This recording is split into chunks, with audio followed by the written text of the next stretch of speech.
이 시간 하나님께서 주시는 말씀 누가복음 22장 39절부터 46절까지 제가 봉독하겠습니다. 예수께서 나가사 습관을 따라 감람산에 가시매 제자들도 따라갔더니 그곳에 이르러 그들에게 이르시되 유혹에 빠지지 않게 기도하라 하시고 그들을 떠나 돌 던질 만큼 가서 무릎을 꿇고 기도하여 이르시되 아버지여, 만일 아버지의 뜻이거든 이 잔을 내게서 옮기시옵소서. 그러나 내 원대로 마시옵고 아버지의 원대로 되기를 원하나이다 하시니 천사가 하늘로부터 예수께 나타나 힘을 더하더라. 예수께서 힘쓰고 애써 더욱 간절히 기도하시니 땀이 땅에 떨어지는 핏방울 같이 되더라. 기도 후에 일어나 제자들에게 가서 슬픔으로 인하여 잠든 것을 보시고 이르시되 어찌하여 자느냐? 시험에 들지 않게 일어나 기도하라 하시니라. 아멘. 오늘도 교회에서 그리고 가정에서 함께 예배하는 모든 성도들이 하나님의 크신 은혜가 함께 하시기를 간절히 축복합니다. 2주 동안 온라인 예배를 드리고 3주 만에 다시 모였습니다. 여러분들의 기도와 배려로 저를 비롯한 저희 가족들 많이 회복되었습니다. 기도해 주신 여러분께 다시 한번 감사를 드립니다. 우리가 건강하게 코로나를 이기고 넘어갈 수 있었으면 좋겠습니다. 오늘 본문은 예수님께서 십자가에 달리시기 전에 제자들과 함께 감람산에 올라가서 기도하셨던 장면입니다. 우리는 오늘 본문을 흔히 겟세마네 기도라고 알고 있습니다. 그런데 마태복음과 마가복음에는 겟세마네라고 지명이 겟세마네라고 되어 있는데 유독 오늘 본문인 누가복음에만 감람산이라고 되어 있습니다. 왜 어디는 감람산이고 어디는 겟세마네냐? 왜 그렇게 되어 있는지는 알 수 없지만 동일한 곳을 가리킵니다. 쉽게 설명하자면 감람산은 큰 산의 지명이고 큰 산의 이름이 감람산이고 그 안에 있는 작은 언덕을 그냥 겟세마네라고 불렀던 것 같습니다. 그냥 그렇게만 알고 계시면 될 것 같습니다. 어쨌든 예수님께서 겟세마네에 올라가셔서 제자들과 함께 그곳에 올라가셨습니다. 올라가신 이유는 기도하시기 위함이었습니다. 이제 예수님은 진짜 십자가를 코앞에 두고 계시는 시점입니다. 이 겟세마네에서 기도를 마치고 내려오시자마자 산 아래에서 예수님은 바로 붙잡히십니다. 마태복음 26장에 있는 이 동일한 이야기 겟세마네의 기도, 그 마태복음의 기록을 보면 기도를 마치시고 산에서 내려오시자마자 사람들에게 붙잡혀 가심을 알 수 있습니다. 즉 예수님께서 겟세마네에 올라 기도하러 가신 이것은 십자가를 지시기 직전에 붙잡혀 가시기 직전에 마지막으로 하나님 앞에 기도하기 위해서 산에 올라가신 것입니다. 그렇게 예수님께서 제자들과 함께 산에 올라가시는데 오늘 본문 39절에 보면 감람산에 올라가시는데 그 앞에 한마디 말이 덧붙여 있습니다. 그것이 뭐냐? 습관을 따라입니다. 다른 본문에 보면 이 말이 없어요. 누가복음에만 습관을 따라라는 말이 붙어 있습니다. 이 말은 뭐냐? 예수님께서 제자들과 함께 산에 올라 기도하시는 것이 한두 번 있었던 일이 아니다라는 거예요. 습관을 따라 예수님께서는 습관적으로 반복적으로 제자들과 함께 이곳 겟세마네에 올라 기도하셨다라는 것을 알 수 있습니다.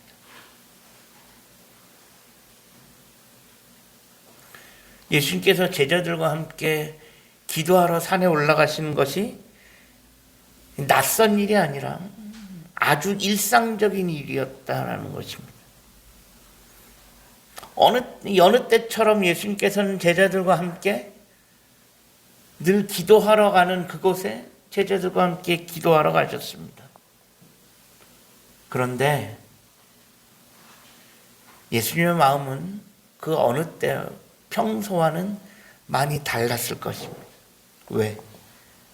십자가를 목전에 두었다라는 것을 아셨기 때문입니다.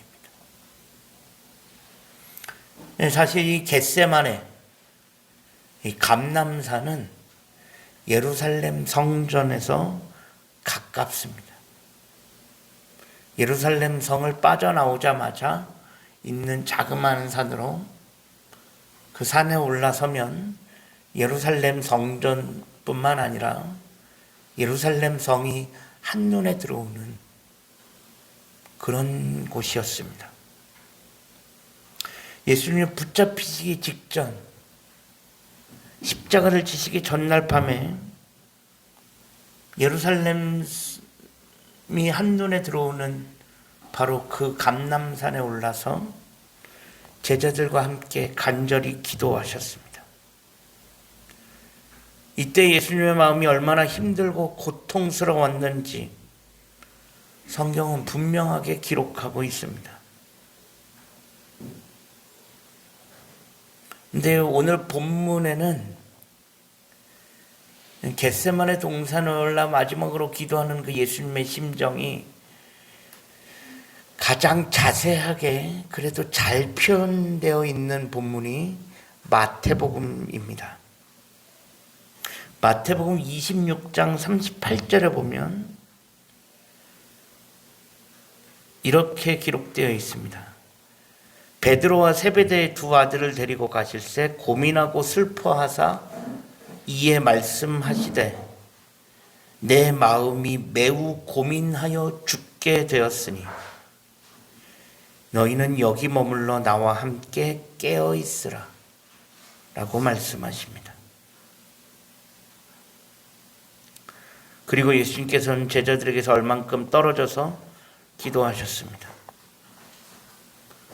그렇게 기도하는 예수님의 마음은 매우 고민하여 내가 죽게 되었다 라고 마태는 이야기합니다. 십자가를 목전에 두신 예수님, 매우 고민하고 슬퍼하고 힘들고 죽을 만큼 고통스러운 그런 심정이었다는 것입니다. 그러면서 그 이후에 마태는 예수님께서 얼굴을 땅에 대고 엎드려 기도하여 이르시되 내 아버지여 만일 할만하시거든 이 잔을 내게서 지나가게 하옵소서라고 기록하고 있고, 누가는 오늘 본문을 기록한 누가는 만일 아버지의 뜻이것은 이 잔을 내게서 옮기시옵소서라고 기록하고 있습니다. 약간의 표현의 차이는 있지만 십자가를 목전에 둔 예수님, 그 예수님께서 얼마나 힘들어 하시고 고통스러워 하셨는지 분명하게 기록하고 있습니다. 그리고 오늘 본문에 보면 예수님께서 겟세마네에서 얼마나 간절하게 기도하셨는지 그것을 여실히 보여주는 하나의 표현이 있습니다. 본문 44절에 보면 땀이 땅에 떨어지는 핏방울 같이 되더라라는 표현이 있습니다. 그만큼 예수님께서 간절하게 기도하셨다라는 것입니다. 물론 진짜 땀이 피로 변한 것은 아닐 것입니다. 하지만 그만큼 예수님은 간절하게 기도하셨다라는 거예요. 땀이 핏방울이 될 정도로. 그게 어느 정도 수준인지 사실 우리는 경험해 보지 않아서 잘 알 수 없습니다. 그만큼 예수님은 지금 정말 간절하게 기도하고 계십니다. 그러면서 아버지의 뜻이거든 이 잔을 내게서 옮기시옵소서. 물론 옮길 수 없다라는 것 예수님 잘 알고 계십니다. 하지만 예수님도 마지막에 그럼에도 불구하고 이 잔을 내게서 옮기시옵소서라고 기도하고 있습니다. 그만큼 십자가를 목전에 둔 예수님의 마음이 어떠했는지 잘 드러나 있습니다. 근데 사실 오늘 본문의 이런 예수님의 모습을 두고서 이런저런 말들이 있습니다. 어차피 예수님은 하나님의 아들입니다. 처음부터 이미 십자가는 예정되어 있었던 것입니다. 어차피 예수님은 십자가를 지시기 위해 이 땅에 오신 하나님의 아들입니다. 그 십자가가 하루아침에 결정된 게 아니라 하나님의 뜻으로 이미 예전부터 이미 결정이 나 있었던 사실입니다. 예수님은 십자가를 지시기 위해 이 땅에 오신 하나님의 아들입니다. 자신이 십자가를 지실 것도 그리고 3일 만에 부활할 것도 어차피 처음부터 이미 다 하나님의 뜻으로 결정이 나 있는 것입니다. 그렇다면 굳이 예수님께서 이런 기도를 하실 필요가 있을까라는 생각도 듭니다. 왜? 예수님께서 이 잔을 내게서 옮기시옵소서. 이 말은 뭐냐면 십자가를 피하고 싶으신 거예요. 근데 어차피 십자가는 피할 수 없는 사실입니다. 예수님께서 이렇게 기도하신다고 이 잔을 내게서 옮기시옵소서라고 기도한다고 해서 옮길 수 있는 게 아니에요. 옮겨지지 않아요. 어차피 십자가는 지셔야 하는 거예요. 그런 기도한다고 십자가를 피할 수 있는 것도 아니고 어차피 십자가는 예정되어 있는 거고 부활도 예정되어 있는 거예요. 그렇게 굳이 지금 이런 상황에서 예수님께서 이런 기도하는 게 무슨 의미가 있느냐라고 반문하는 사람도 있습니다. 그리고 어차피 하나님의 아들인데 그리고 3일 만에 부활할 건데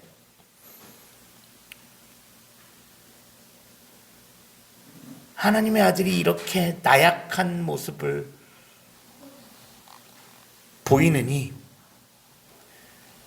조금은 뭐라 그래야 되나요? 의연한 모습, 의연하게 십자가에 대처하는 그런 모습을 보여주시는 게 오히려 사람들에게 낫지 않았을까? 그런 이야기를 하는 사람들도 있습니다. 네, 역사적으로 보면 위대한 위인들이 죽음을 앞에 두고서 죽음 앞에서 아주 의연하고 초연한 모습을 보이는 위인들이 역사적으로 꽤 많이 있죠. 하나만 예를 들어보면 위대한 철학자 소크라테스가 사형을 앞에 두고서 자신의 제자들 보고 다 도망쳐라, 다 피신나라고 이야기하고 자기 자신은 뭐예요? 그 자리에서 아주 유명한 악법도 법이다 라는 말을 남기면서 의연하게 독배를 마시고 죽어갔다는 그런 일화가 있습니다. 소크라테스가 그랬다는 거예요. 그랬던 것처럼 예수님도 십자가 앞에서 아주 의연하게 초연하게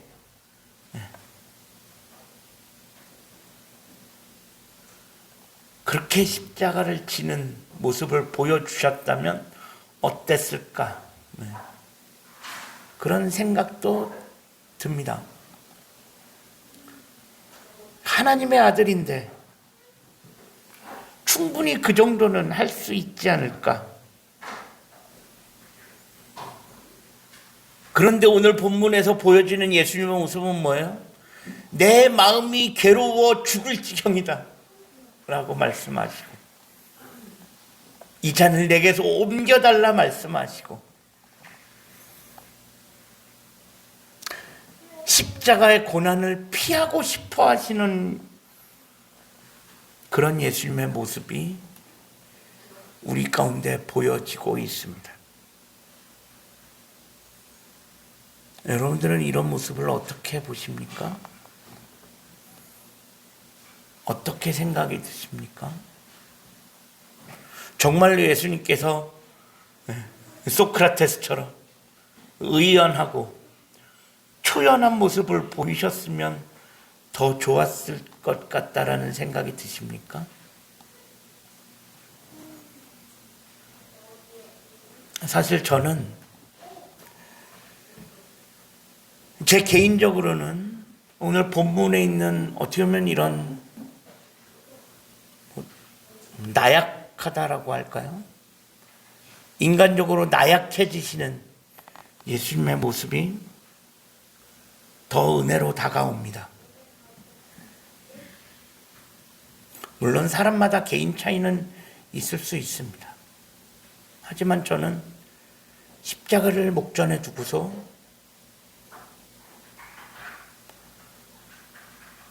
십자가를 피하고 싶어 하시는 그런 예수님의 나약함, 그런 모습이, 그런 인간적인 모습이 더 은혜로 다가오기도 합니다. 저는 오늘 본문을 묵상하면서 제가 벌써 한 20년 전인 것 같은데 제가 난생으로 처음으로 새벽 기도를 할 때가 생각이 났습니다. 제가 난생 처음으로 새벽 기도를 시작할 때가 언제였냐? 신대원 입학원서를 앞두고 있을 때 제가 난생 처음으로 새벽 기도라는 것을 해봤습니다. 남들보다 조금 신학교를 가겠다고 나섰을 때 물론 예상은 했지만 주변에 반대가 꽤 있었습니다. 물론 가족들의 반대도 한몫했고요. 그때 저의 아버지의 반대가 아주 극심했습니다.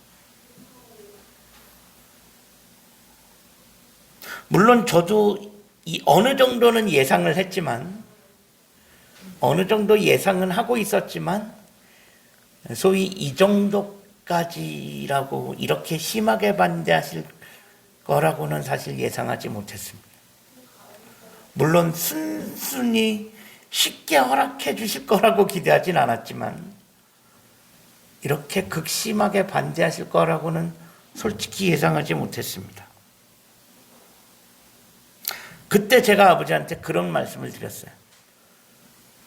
그때 교회에서 마침 대학원 원서 쓸 때면 연말이잖아요.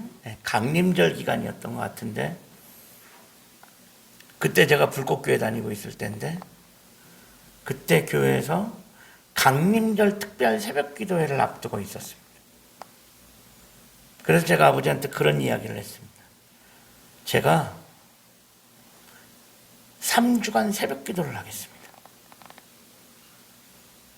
그리고 나서 다시 이야기하시죠. 저도 새벽 기도를 하면서 다시 기도해 보겠습니다. 3주간 새벽 기도 끝나고 나서 다시 이야기하시죠. 그때 아버지도 오케이 하셨고 그렇게 3주간의 새벽 기도가 시작되었습니다. 저는 그게 제가 태어나서 난생 처음으로 새벽 기도를 할 때였습니다. 나중에 제가 아버지한테 들은 얘기인데 그때 아버지는 제가 새벽 기도를 못할 거라고 생각하셨답니다. 제가 원래 야행성이고 지금도 그렇게 일찍 자는 편이 아닌데 그때는 뭐 보통 밤 12시가 넘어서 새벽 1시 다 돼야 자고 아침에 늦게 일어나는 그런 스타일이었거든요. 제가 어떻게 사는지 제 생활 패턴을 저희 아버지가 너무 잘 아시기 때문에 저희 아버지는 죽었다 깨어나도 새벽기도 못할 거라고 생각하셨던 거예요. 그래서 속으로 네가 무슨 새벽기도냐.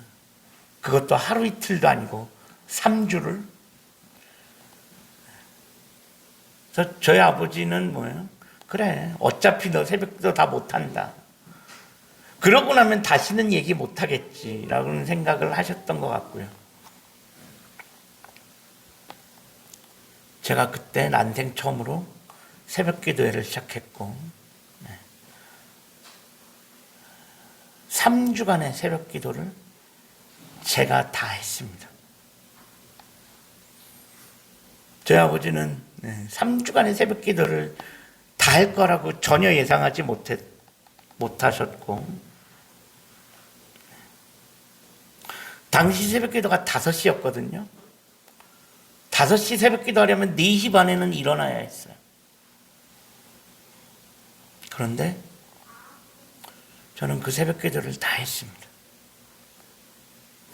사실 제가 그때 새벽 기도를 하면서 저도 때로는 내가 왜 아버지한테 이런 말을 했나 후회하기도 했습니다.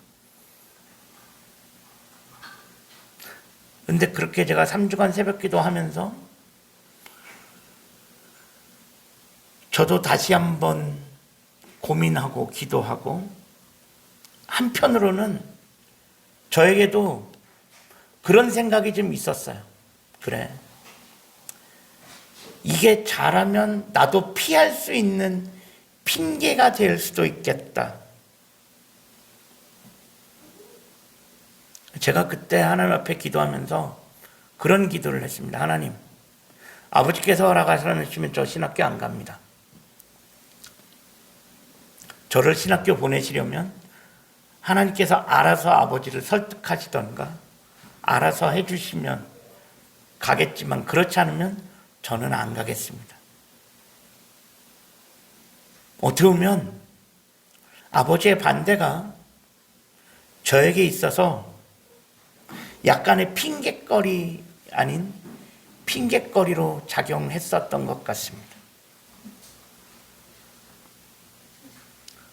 저도 뒤늦게 신학교에 가는 것에 대한 그런 두려움, 어떻게 보면 피하고 싶으면 피할 수만 있으면 피하고 싶은 그런 마음이 저에게 있었던 것 같습니다. 근데 그렇게 시간이 흐르고 3주간의 새벽 기도가 다 끝났습니다. 3주간의 특별 새벽기도회가 끝나는 날이 주일 아침이었습니다. 주일 아침에 마지막 날 새벽 기도회를 마치고 그리고 아침 식사를 하기 위해서 식탁에 앉았는데 그때 아버지께서 저에게 딱 한마디 하셨습니다. 원서 언제 쓰냐? 원서 가지고 와라.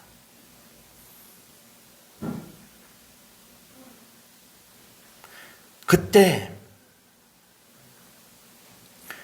제가 난생 처음으로 3주 동안 새벽 기도회를 하면서 바로 오늘 본문 겟세마네에서 땀이 핏방울이 되도록 기도하시는 그 예수님의 모습이 새롭게 저에게 다가왔습니다. 아, 예수님도 이렇게 연약하실 때가 있었구나.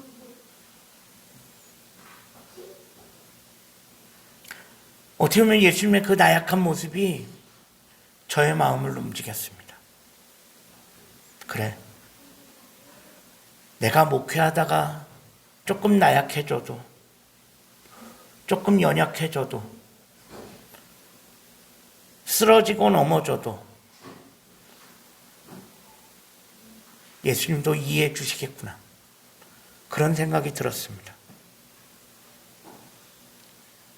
제가 처음에 신학교를 가고 목회 길에 들어서려고 할 때 그 길을 인도해 주신 예수님은 무리를 걷는 기적을 베푸시는 예수님도 아니었고, 수천 명을 먹이시고 병든 자를 일으키시는 그런 예수님도 아니었습니다. 오히려 심히 고민하며 괴로워하며 나약해질 대로 나약해지셨던 바로 그 겟세마네 예수님이셨어요.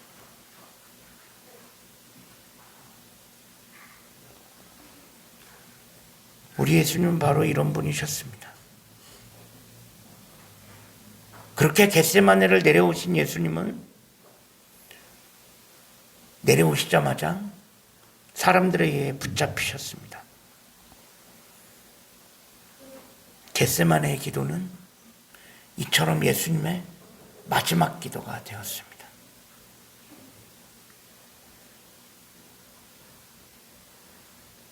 그렇게 나약해지신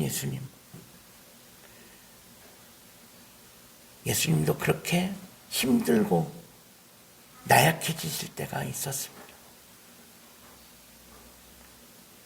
그렇기 때문에 예수님께서 우리가 살아가면서 때로는 힘들고 넘어지고 나약해지는 우리의 그런 모든 모습까지도 예수님은 다 품어주실 수 있고 이해해 주실 수 있는 분이십니다. 우리는 이번 한 주간 고난주간을 보내게 됩니다. 우리가 고난주간을 보내면서 한 주간 함께 새벽을 깨우며 기도하기를 원합니다. 겟세마네에서 땀이 핏방울이 되도록 기도하셨던, 이 잔을 내게서 옮겨달라고 그렇게 간절하게 기도하셨던 그 예수님의 기도를 기억하며 우리가 함께 기도하기를 소망합니다. 딱 5일입니다. 월요일부터 금요일까지. 이번 한 주간 겟세마네 예수님을 기억하며 우리가 함께 기도하며 이번 한 주간을 보낼 수 있었으면 좋겠습니다. 그러면서 그 겟세마네 예수님이 오늘날 나에게 어떻게 말씀하시는지, 그 예수님의 음성을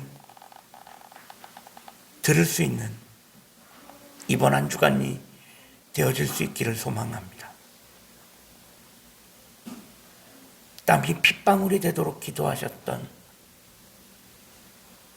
그 예수 그리스도의 모습을 기억하며 이번 고난주간 한 주간 우리가 그 모습을 본받아 함께 깨어 기도하는 이번 한 주간이 되어질 수 있기를 주님의 이름으로 간절히 축원합니다. 기도하겠습니다. 하나님, 십자가를 목전에 두시고 겟세마네에서 땀이 핏방울이 되도록 기도하셨던 그 예수 그리스도의 모습을 기억합니다. 이번 한 주간 우리가 고난 주간을 맞이하면서 그 겟세마네 예수님을 기억하며 함께 깨어 기도할 수 있는 우리 모두가 되어질 수 있게 하여 주옵소서. 예수 그리스도의 이름으로 간절히 기도합니다. 아멘.